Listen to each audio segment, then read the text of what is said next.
This was systematic, almost torture. I mean, those boys were so badly beaten, and you make them go to the garage and pick out the piece of wood that you would systematically beat them. You got him in his bed. He didn't have a chance to get his gun. Use the devil in disguise, man. You're a loser, and I hope to God you die on that floor in a penitentiary, punk. So with that said, you're going to be remanded to the Sheriff's Department to fulfill your sentence. You realize that you're never going to get out of prison. You're going to die in prison. You understand that? Oh, they shot at me. Sir, stand your ground. No retreat.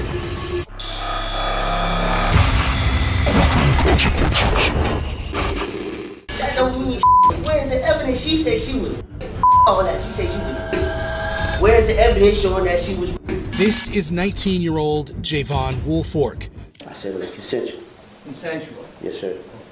All right, tell me about the consensual part when you went in the room. It happened way before they started fighting. We was all in my room chilling. We was drinking. I had coke, and she wanted some coke, so they left out, and it was just me and her in the room. Now I ain't gonna get into all details. So she was snorting powder. She snorted powder. This girl is a prostitute. I ain't got to rape this girl. She's a prostitute. In 2013, Woolfork and 4 other teenagers lured a 16-year-old girl to a house and brutally her before forcing her to get intimate with Woolfork. 5 suspects were accused in this case. All but one took a plea deal. The girl who says he raped her. It was violent and disturbing cell phone video capturing a girl being savagely beaten and dragged through this Hollywood home.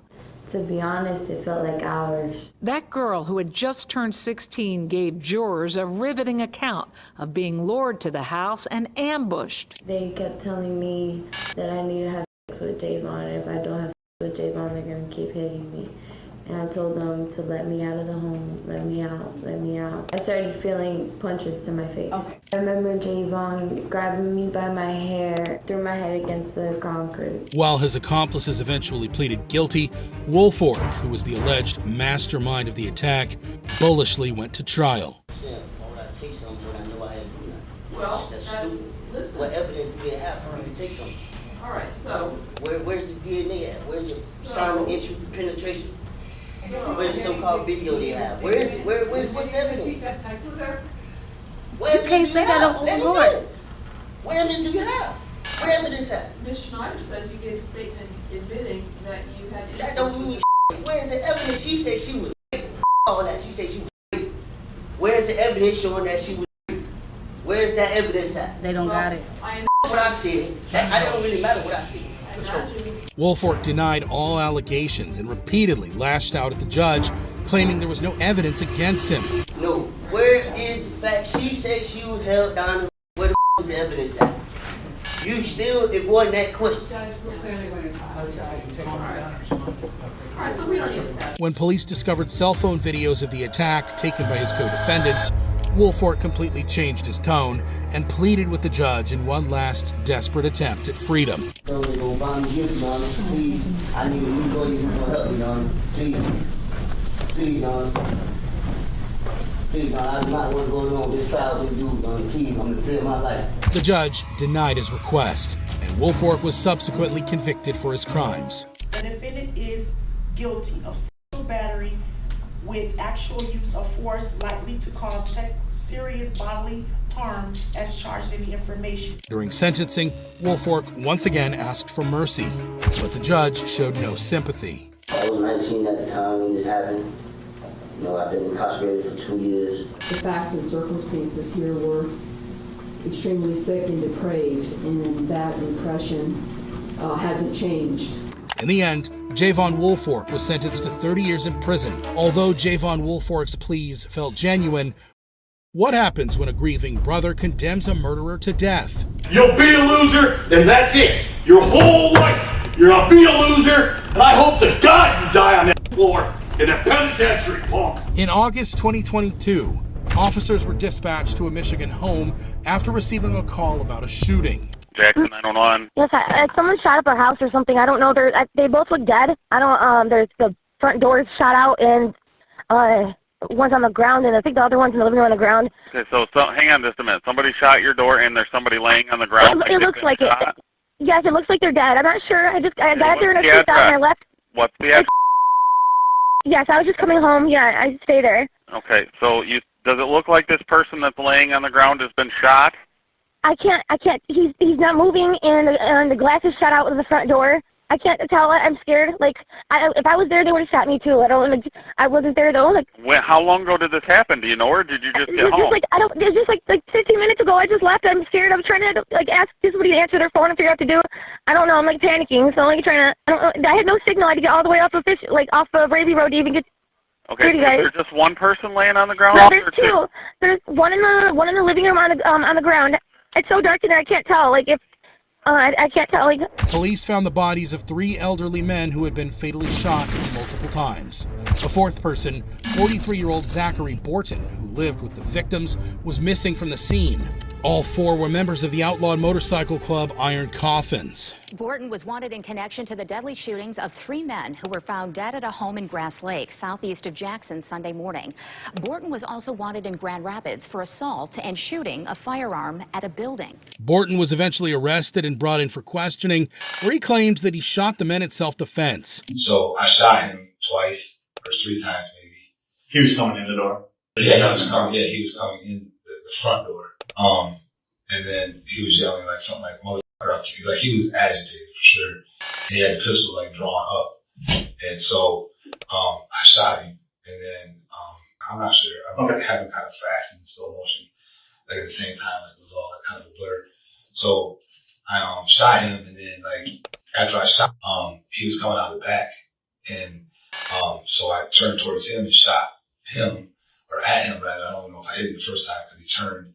And when he turned to kind of get away, I kind of ran back towards him.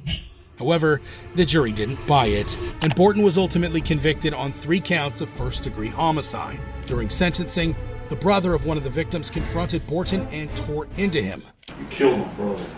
It wasn't self-defense. If there was any kind of self-defense, you would have got up on that stand and went ahead and said something about yourself or something like that, but instead you cowered down. I was a part of the United States Army. You think I'd be afraid of you? Other people was? I will take your head off, boy. Blink your eyes. I'm serious.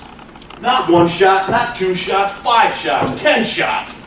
Clips. Just wasting away on my brother. And shaking. He was sleeping.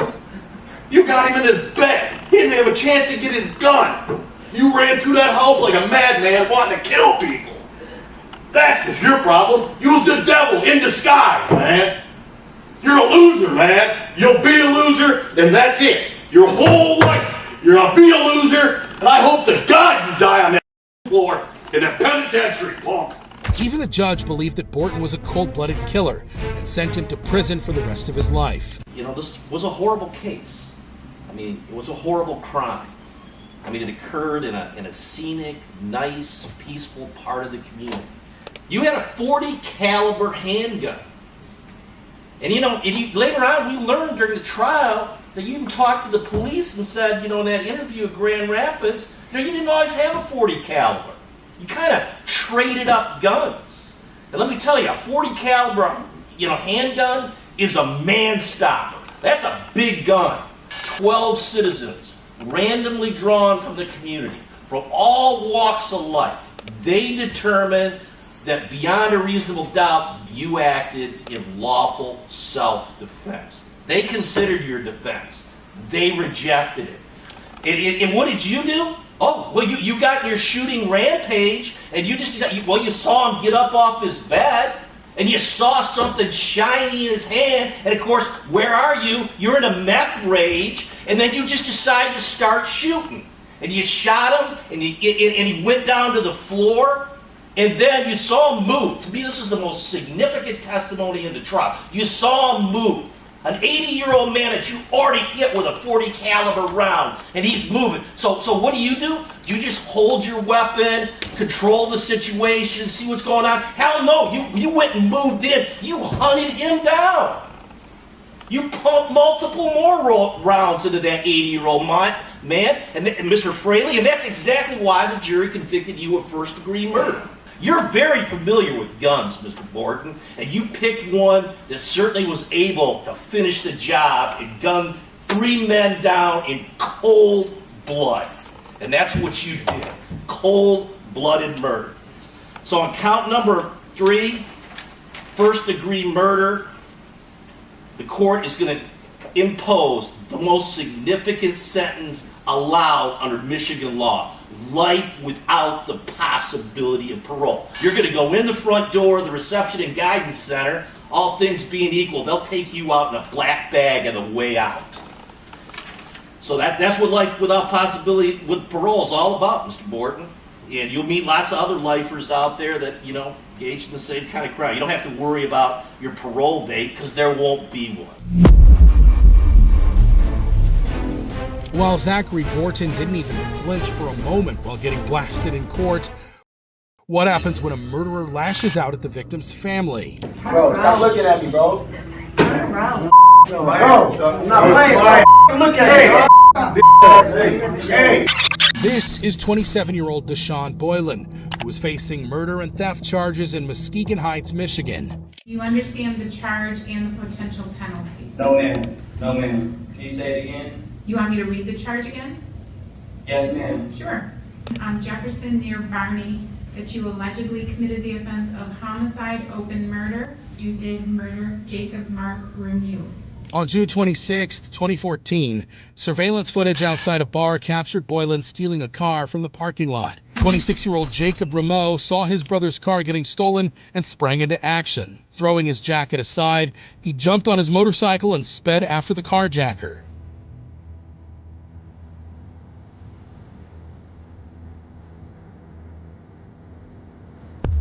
Unknown to him, Boylan's accomplice, 31-year-old Robert Gee, pursued Jacob in another car and shot him in the back, causing him to crash his motorcycle in the yard of a homeowner. What's going on there?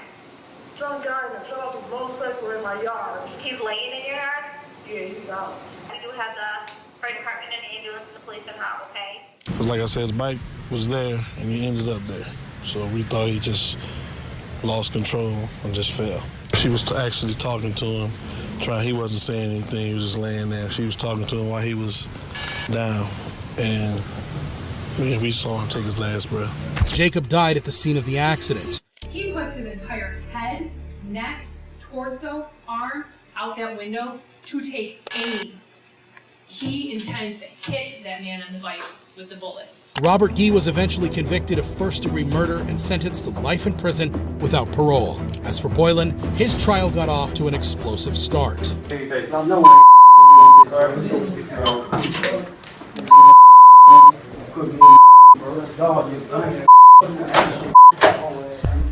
During a preliminary hearing, Boylan lashed out at a witness and was promptly removed from the courtroom.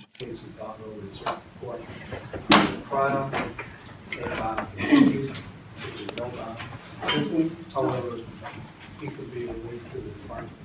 Can we approach one section two?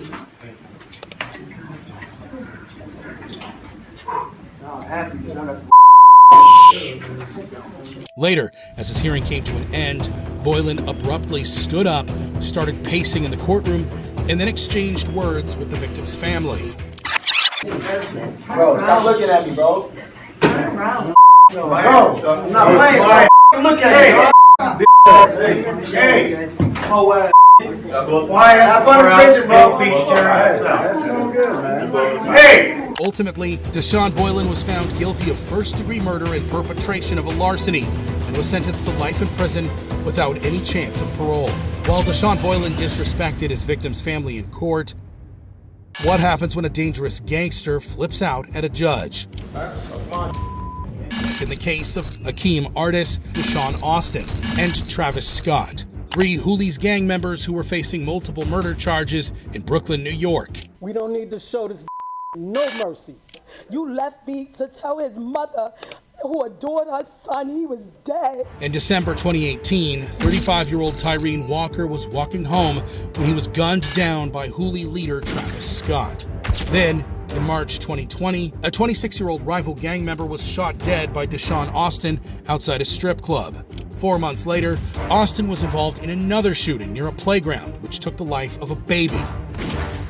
1-year-old Devell Gardner was hit by a stray bullet after Austin and fellow gang member Akeem Artis opened fire several times at a rival gang. Video shows Austin and a second shooter firing multiple rounds into the playground. Bullets hit 4 people, including the 1-year-old. He stands before this court with the blood of 5 people on his hands. He's the one who had a gun and walked up to a playground where people were grilling, sitting next to a stroller, playing with their relatives, and he fired shot after shot after shot. All 3 were eventually rounded up, charged, and ultimately convicted for the murders. During sentencing, the gangbangers showed no remorse as Dashawn Austin ignored the victim's family and looked straight ahead, offering no apology. This coward took the life of my son March 3rd of 2020, which was not enough blood for him. He continued and then took the life of a 1-year-old baby. Travis Scott stared straight at Tyreen Walker's family, who didn't hold back during their victim impact statement. You got out the car to shoot my husband. You should have took that ride home to your own kids. You had me tell my baby in the morning on her birthday Tyree was dead. As for Akeem Artis, he seemed amused by the whole situation and grinned throughout the proceedings. But after learning his fate, Artis lashed out at the judge while being hauled away to prison. Until he was given 40 years to life. And then, as he was hauled away, disrespected the judge. In the end, Dashawn Austin was sentenced to 50 years to life, while both Travis Scott and Akeem Artis received 40 years to life in prison. While Dashawn, Akeem, and Travis embody street violence, the case of David Adam Pate embodies pure evil. They say God is a vengeance. God.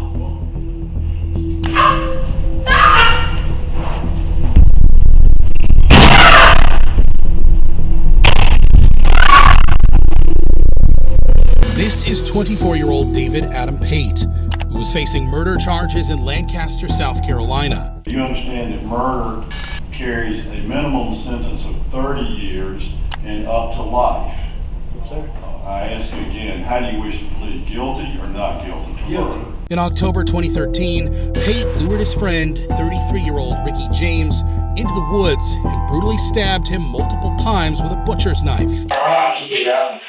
Sticking the thing in the factory, right there. And as far as I push in, and said it, she killed his arms, and then the arms slinging around, and she tried to start.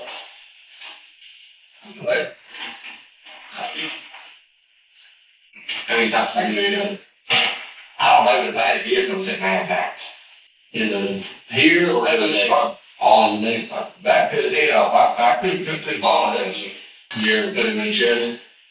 All right, man. Pate later confessed that he was too tired and drunk to dispose of Ricky's body and decided to dump it there for the local children to find. But like I said, I tried to pick him up, try to grab his head, drag him like this, try around, grab his feet, try to drag him like this. I pulled his loop and I was so tired. But I've been drinking, the dehydration and stuff. I'm just, and I've been up all night, doing all the drugs and stuff. But I just laying there, I pushed him off the side a little bit. I tried to pull it. I pulled him as much as I could. I couldn't pull him on, not how far home. I pulled him, I couldn't do more. I got up and take those shoes off and put them to the side to the next corner. To the next one, I went back down there and just see if I was covering him up real good. And I took his pants, cleaned up, but those big old spots of blood all trail around the trail. Kind of white and looked real good. Pate's disturbing mugshot revealed a surgically split tongue and several face and neck tattoos linking him to the street gang Gangster Disciples. Gangster Disciples. Gangster Disciples. Gangster Disciples are a violent gang with a long history of lawlessness here in the United States, according to a federal indictment filed last month. Originated in Chicago, they've spread to more than 24 states. A year later, Pate pleaded guilty to the murder and was now in court to learn his fate. You understand what you're charged with? Yes, sir. And you understand that murder carries a minimum sentence of 30 years and up to life. Both the prosecutor and the detective who interrogated Pate recommended a life sentence. As stated, he says he'd like to do it again and enjoyed what he did. Life's the only thing that makes sense here to us. I can't explain what we just heard. Right? Even from that day, watching it again, from sitting across from him, it's You just can't explain it. This is an evil person standing before you. And if anybody ever deserved life in prison, it's David Pate. Then, Ricky's two brothers took the stand and directly confronted his killer. One of them, the situation became too unbearable. My brother was, as the solicitor gave me the views of what was going on in the case, he said, supposedly he said, I killed him because he came in the woods with me. And why would somebody want to talk to me looking like this? Well, my brother was the type of person who had no strangers with nobody. Like, everybody treated fairly with him. His only weakness was that he drunk. And when he started to drink, he started to trust people too much. But besides that, he was a good guy. Like, and I hope that you give him all he can get. Like, just let him suffer. I'm just coming from behind an SCDC, and he gonna suffer back there. And I just hope he knows he's gonna suffer back there. This man slayed my brother for no reason. He admitted. He admitted. People like that ain't supposed to live on earth. People like that. Devils, man. You devil, man. You're gonna suffer. You're gonna suffer. Because they say God is a vengeance. You're vengeful God, boy. Thank you, Jay.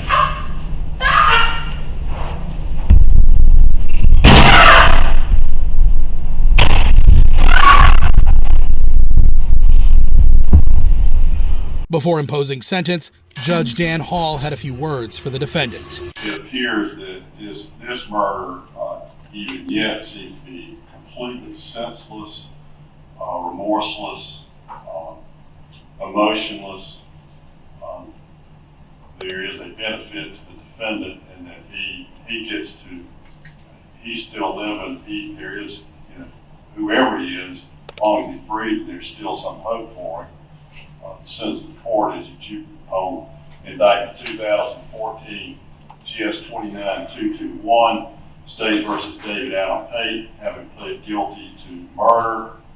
Sentence of the court is he be committed to the State Department of Corrections for a determined term of life.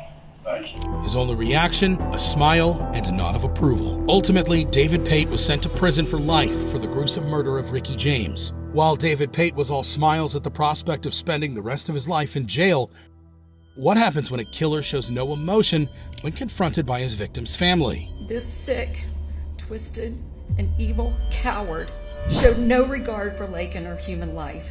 This is 26-year-old Jose Ibarra, who is facing multiple charges, including murder in Athens, Georgia. On February 22nd, 2024, Ibarra, an illegal immigrant from Venezuela, went on what the authorities called a hunt for women at the University of Georgia apartment complex, sneaking and trying to break into student flats in search of a victim. It shows the man going to the door of a student apartment. Then he goes to the back of the building to peep inside the ground-level bedrooms. After a full hour of going back and forth, he can be seen skulking around a bus stop near the jogging trail. Later that day, nursing student Lakin Riley would cross paths with this predator while out on a jog. It was the last time anyone would see her alive. There's Lakin Riley running by the same location. It's the last known video of her alive. The timestamp shows 9:06 a.m. 5 minutes later, she was attacked. Shortly after, police found Riley's body near a lake. She had suffered a cracked skull and was choked to death. Following investigations, police tracked Ibarra to his house the next day.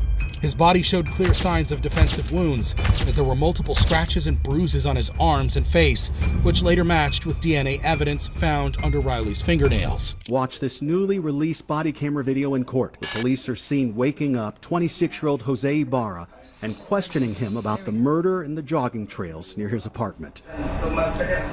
The officers are seen asking him about scratches and bruises on his arms and face. I asked him, I have a question, why, and then I point to my left knuckle, why is this red? He responds by saying that because of the cold. I asked what happened there, and he said that he had a scratch, but he didn't exactly explain from where or how. What happened there? First he says, I don't have anything there, there's nothing there, and then he starts pointing at it again, saying that, oh, it's just a scratch. So when he said that there was nothing there, could you see something there? Yes, ma'am, absolutely. What could you see? It looked like I don't know exactly the time, but I could see there was still a little bit of pus in it. Pus? So it didn't look very old.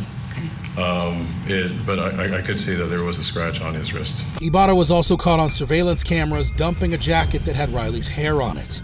With overwhelming evidence against him, Ibarra waived his right to a jury trial, meaning it was now up to the judge to decide his fate. Count 1, malice murder. I find the defendant guilty. Count 2, felony murder. I find the defendant guilty.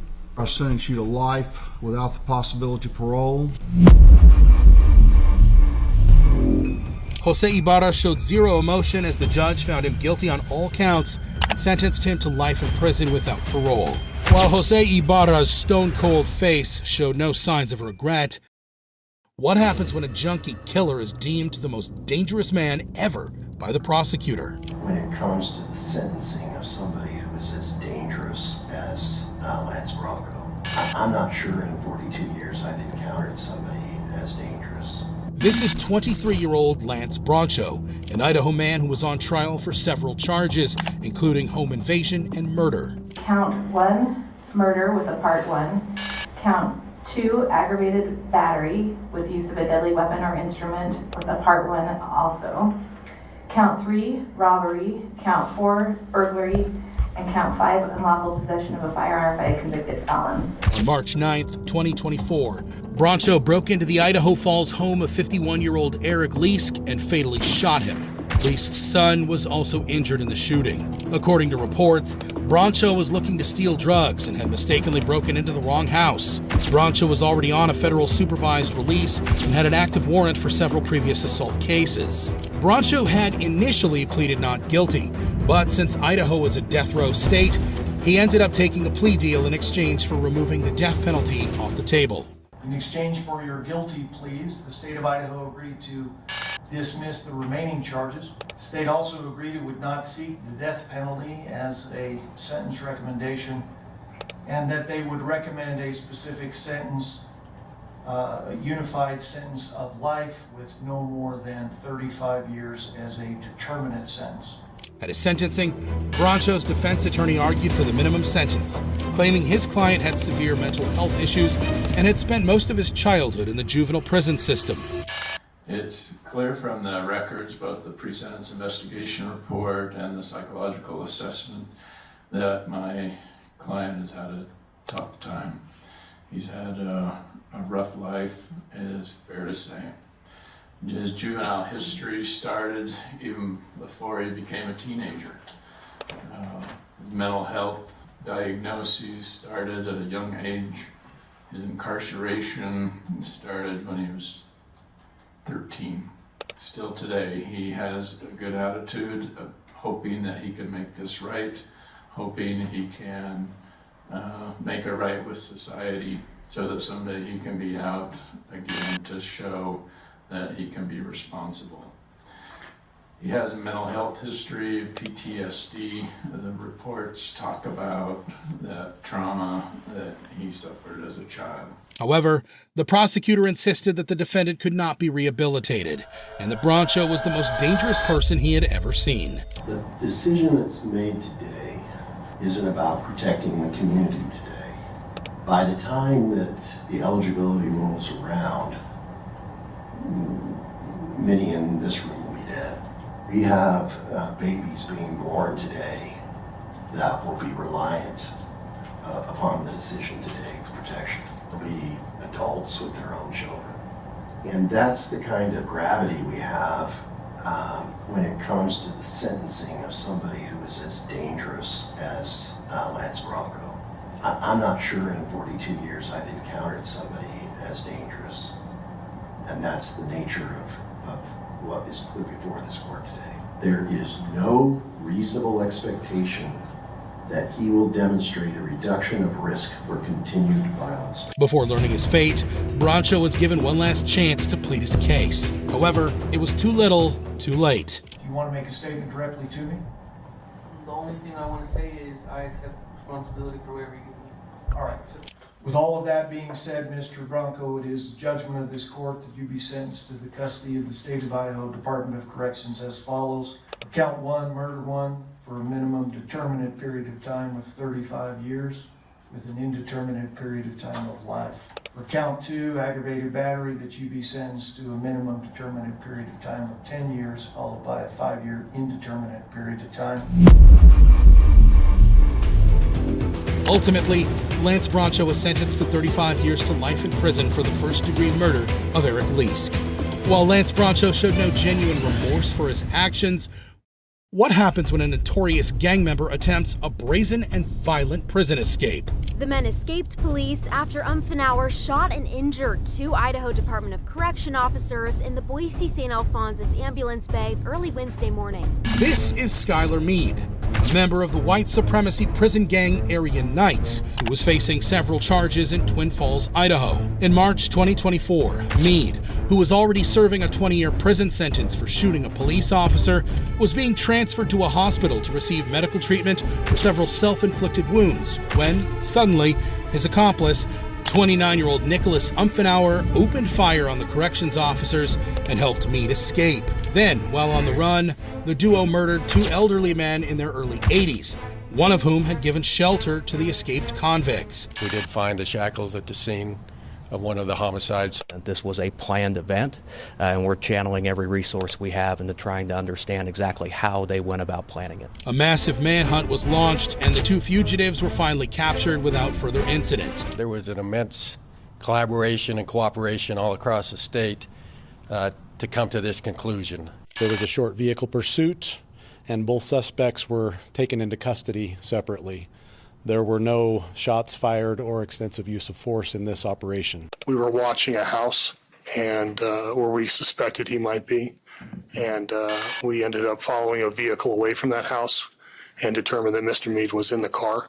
And then we pursued that vehicle into Twin Falls from the Filer area and eventually took them into custody in Twin Falls. Eventually, Nicholas Umphenour was charged with helping an inmate's escape and shooting a police officer, and was sentenced to life in prison. To the charge of murder in the first degree, are you prepared to enter a plea at this time, or do you wish to have a delay in that plea? Your Honor, he intends to stand silent.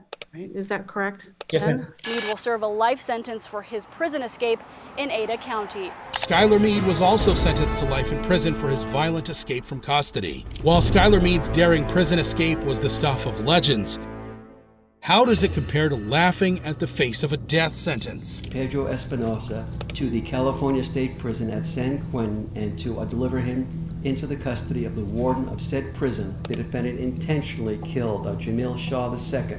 This is 19-year-old Pedro Espinoza, who was accused of murdering a teenager in a gang-related shooting in Los Angeles, California. In March 2008, 17-year-old high school football player Jamil Shaw was walking home when he was fatally shot and executed by Espinoza. He was on the phone talking to his girlfriend as he was walking down the street, and she heard the guy walked up to him and they asked him, what set you from, or like, what gang you from? He didn't answer, and they shot him. He's not a gangbanger. He doesn't gangbang. He doesn't do none of that. He's a good kid. Espinoza was a member of the 18th Street Gang and mistook Jamil for a rival gang member because he was carrying a red backpack. Espinoza, who was released from prison just a day earlier, was arrested and charged with first-degree murder. That night, when Pedro came to talk to you, did he mention anything about a football player? No, sir. Did he mention anything about what was on the news? No, sir. When you talked to the police, did you tell them, in fact, that Pedro talked to you that night, March the 2nd, about a football player that was killed, as shown on the news? No, sir. In fact, did you tell the detectives that Pedro told you that night that he did it? I did say that, sir, but I did it for a reason. But you did say that? I did say that. But not literally because of the news thing. Nah, I said it because they were threatening me. They were threatening me, talking about it. That I killed a person, that I was involved with it, and that I was going to face like 20 plus years in feds in the state penitentiary. Didn't you make that statement? I did see it on TV way before everything started. I heard about it even everybody even before what's it called, before the police even came to my house. So I already knew what had happened to that student.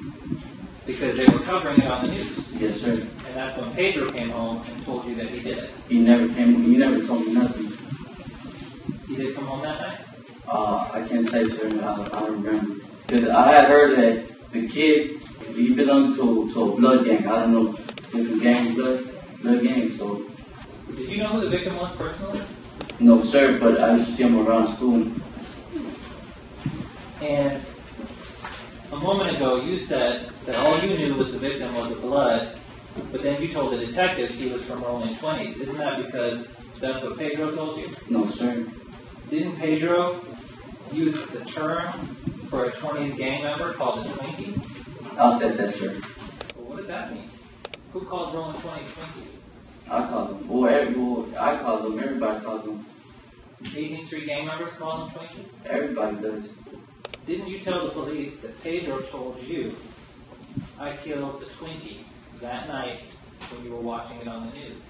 I did tell the police, but I never told them. I seen it on TV. That was all a lie. That was just the story I made up. Didn't you say during that same interview that he did it with a gun? That was the same thing I said earlier.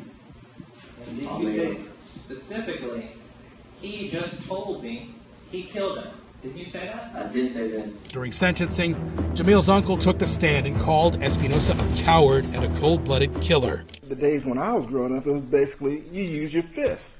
You don't just go and kill somebody cold blood. It's the coward's way out.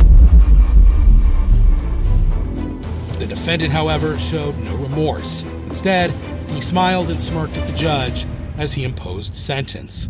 It is the judgment and sentence of this court that for the crime of murder in the first degree, the defendant, Pedro Espinoza, shall be put to death within the walls of the California State Prison at San Quentin. A court further imposes a consecutive sentence of 25 years to life. The defendant is ordered remanded to the custody of the Sheriff of Los Angeles County without bail to be delivered by him to the warden of the California prison at San Quentin for the execution of this death sentence. The defendant is to be held in custody by the warden pending the final determination of the defendant's automatic appeal to the California Supreme Court. Ultimately, Pedro Espinoza was given the death penalty for the shooting death of Jamil Shaw. This death sentence shall be executed upon the final determination of the appeal, the affirmation of this judgment, and the issuance of a warrant of execution by this court. Therefore, you, the warden of the California State Prison at San Quentin, are hereby commanded to receive Pedro Espinoza and to hold him in your custody pending the decision on this cause on appeal. While Pedro Espinoza was all smiles after being sent to death row, what happens when the Army raids a gang hideout?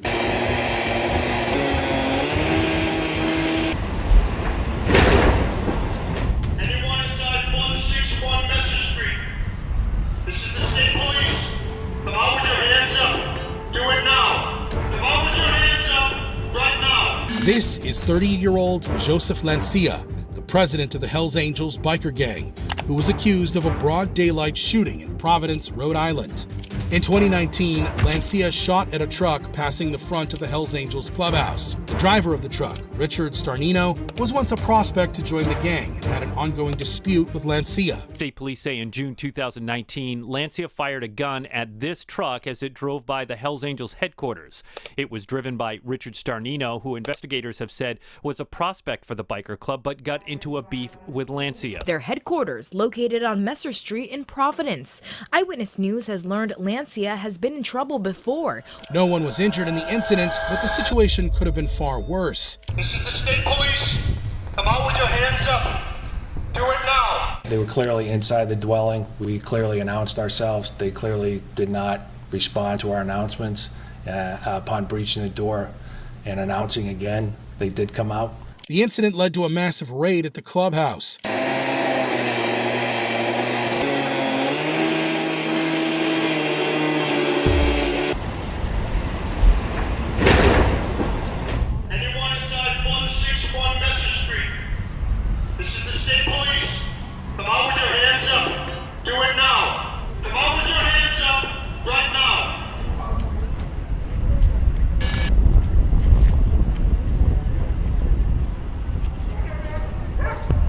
Some gang members were taken into custody. Lancia, too, was arrested. However, as part of a plea agreement, the more severe charges of attempted murder were dropped, and Lancia instead pleaded no contest to felony assault and battery. Target 12 was on scene when a man and a woman were taken into custody. Amber Gill and Howard Pollitt were charged with obstruction and resisting arrest. With about a dozen full-patch members of the Hells Angels Motorcycle Club in the courtroom on hand, 30-year-old Joseph Lancia changed his plea from not guilty to no contest. At Lancia's sentencing, several members of Hells Angels came in full support of their president. Is there anything that you would like to say, sir? Nothing. Lancia refused to speak, but the judge had a few stern words for the defendant. Should you not appear in a timely manner, and I'm talking 5 minutes late, or if there are any violations of your release, there is a no contact order for the protection of Richard Starnino for the duration of 8 years. Joseph Lancia was ultimately sentenced to 5 years in prison, plus 10 years of probation. He was released early from prison on the condition that he had no contact with Hells Angels or other felons. Lancia was sent back to prison after an undercover operation caught the former president attending the funeral of mob boss Eddie Leto.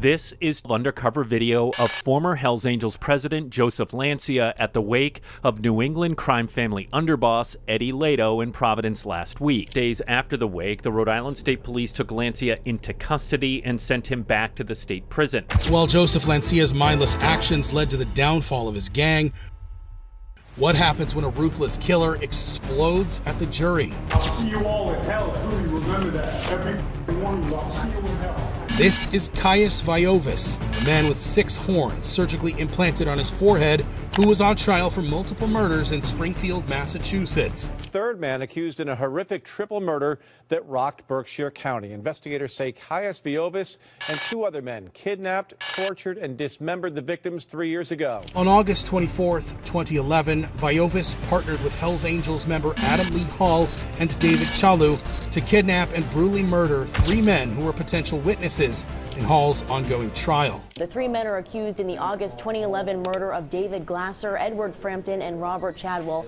The 3 men were last seen alive in their Pittsfield home.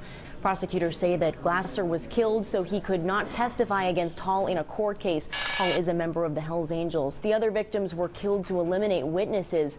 They drove them to a remote location in Berkshire County, and there they killed them by cutting, stabbing, and shooting them, and then cut up their bodies, severing their heads, their arms, and their legs.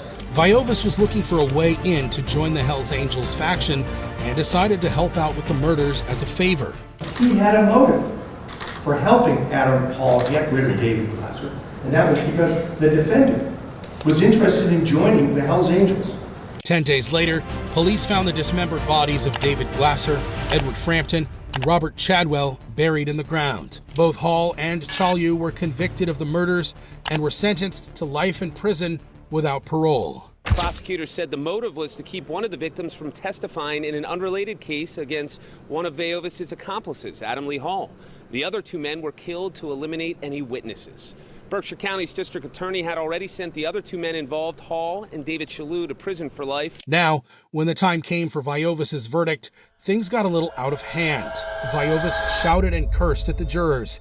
Yeah, I'll see you all in hell. Truly remember that. Every one of you, I'll see you in hell. Then, at his sentencing, Veiovis made one last attempt to plead his case. When I was first arrested, the police made it clear to me that they did not actually believe I had anything to do with the disappearance and the murder of these men. But that they did believe I possessed some knowledge that would greatly assist in their investigation. The threats and the promises were instantaneous, and it was their expressed intent to put the squeeze on me.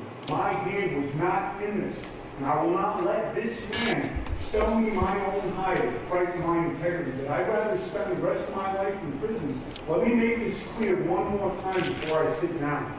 My hand was not in this, all right? My hand wasn't in this. But if anybody thinks I'm going to hang my head today and beg for mercy, they're just as deluded in their thinking as that jury of my peers who convicted me of this.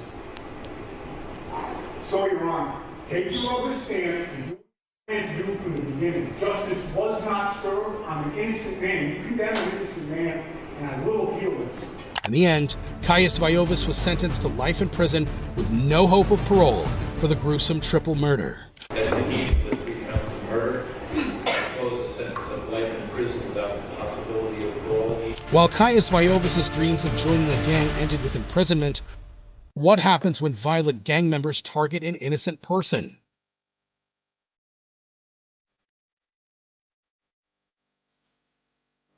This is Johnny Martinez Estrella, one of 5 members of the Trinitarios Gang who was facing murder charges in New York City. On June 20th, 2018, Estrella, along with Manuel Rivera, Elvin Garcia, Jose Muniz, and Antonio Santiago, brutally murdered 15-year-old Bronx teenager Lisandro Guzman Feliz. The gangsters mistook Lisandro for a rival gang member and chased him into a shop near his home, eventually cornering him to a nearby bodega.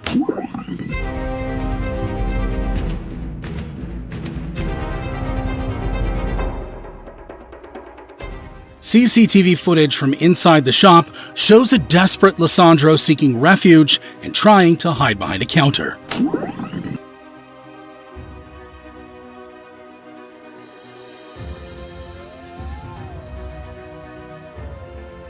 But he was spotted by one of the gang members.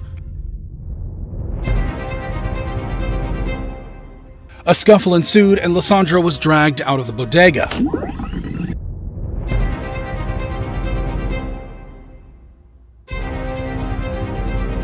What happened next shocked the entire city of New York. Armed with large knives and machetes, the 5 took turns brutally stabbing the teenager.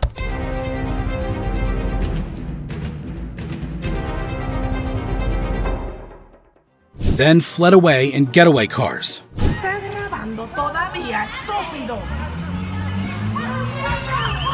After the attack, a severely injured Lisandro managed to enter the shop but was sent away. Outside and fading fast, he gestured towards onlookers to call 911. Then he started running towards St. Barnabas Hospital, which was just 1 block away, before collapsing at the entrance.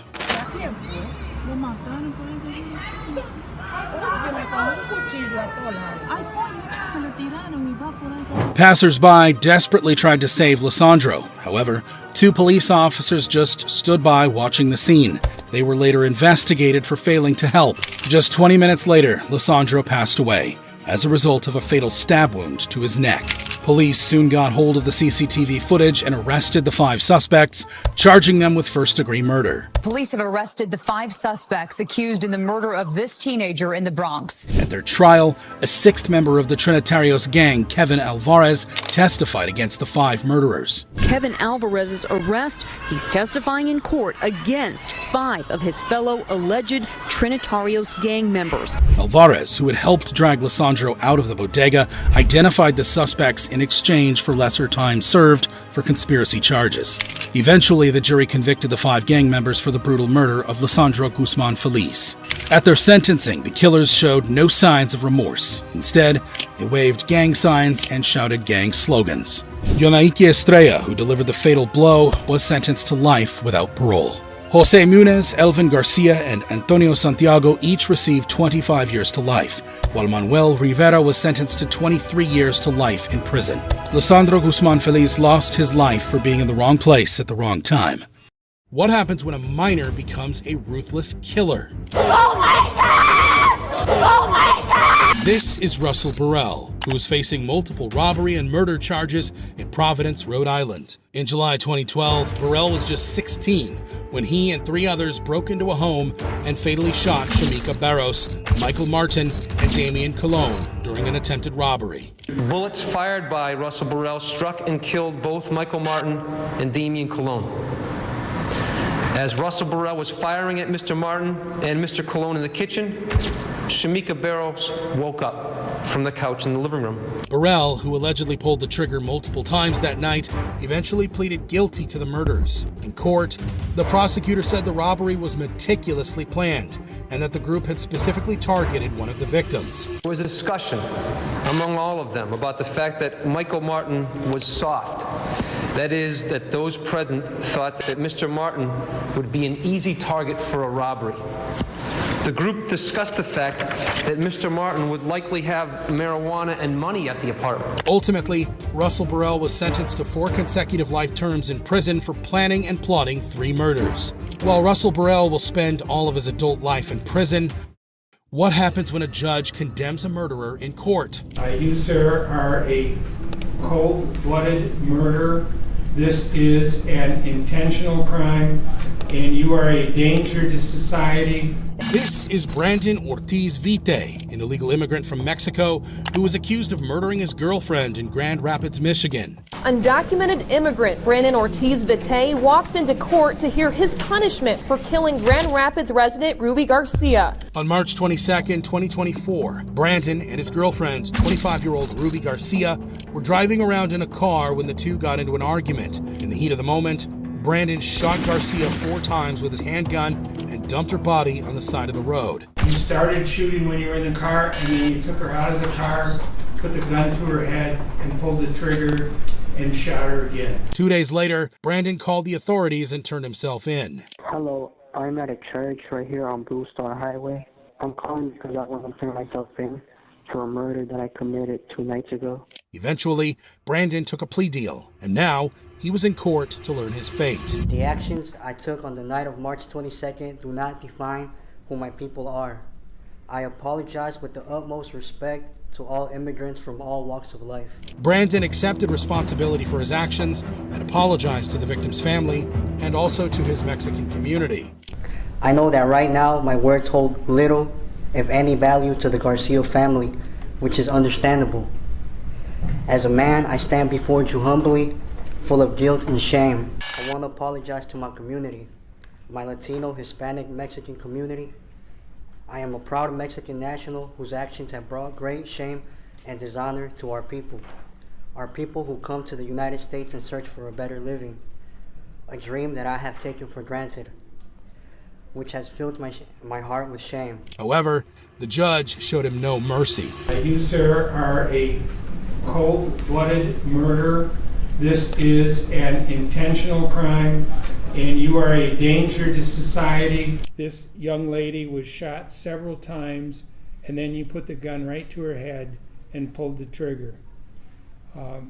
There is just no reason for this, no justification, no excuse whatsoever. Ultimately, Brandon Ortiz-Vite was sentenced to 39 years to 100 years in prison for the tragic murder of Ruby Garcia. While Brandon Ortiz-Vite was remorseful for his actions, what happens when a stone-cold murderer comes face-to-face with a grieving mother?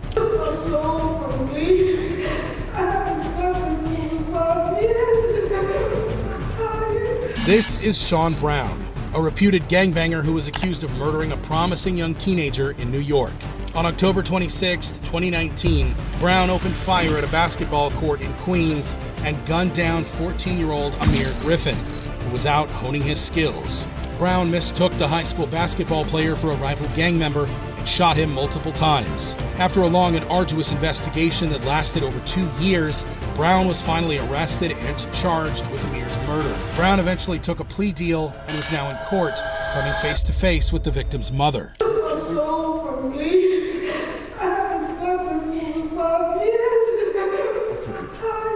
However, Brown showed no emotion and stood stone-faced during most of the impact statement. Instead, he tried to delay proceedings by attempting to withdraw his plea deal at the last moment. I thought me saying the plea deal was going to buy me more time to get another lawyer. But the judge was having none of it. This is the second time that I do have attempted to say, well, I don't want to do this, I don't want to do that, and I'm not going to allow it. You just ruined your life, and your life could have been a lot better than it is now. You could have done so much more with it, but it's going to hit you that, you know what, I really did mess up. Ultimately, Sean Brown was sentenced to 30 years in prison for the senseless murder of Amir Griffin.